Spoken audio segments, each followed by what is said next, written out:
কোথাও ভাঙ্গা, কোথাও খানাখন্দ, বেহাল সড়কে হেলে দুলে চলছে যানবাহন।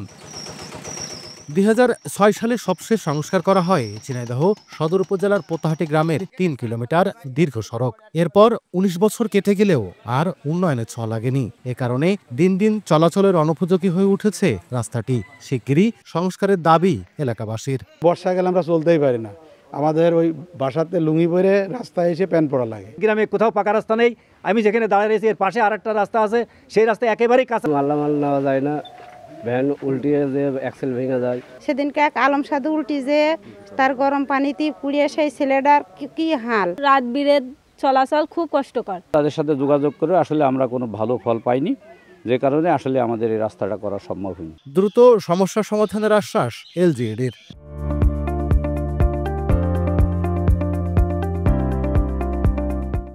দুটো আইডিভুক্ত রাস্তার মধ্যে একটি রাস্তা আমাদের যশোর অঞ্চল গ্রামীণ অবকাঠামো উন্নয়ন প্রকল্প দ্বিতীয় পর্যায়ের ডিপিপিতে আমরা অন্তর্ভুক্ত করেছি। ডিপিপিটা অনুমোদিত হয়ে গেলে আমরা ওইটা পাকা করতে পারবো। পোতাহাটি গ্রামে প্রায় ৪,৫০০ মানুষের বসবাস। তাদের সঙ্গে আশপাশের অন্তত ১০টি গ্রামের মানুষ এই পথ দিয়ে প্রতিদিন স্থানীয় ডাকবাংলা বাজার এবং চুয়াডাঙ্গা শহরে যাতায়াত করেন।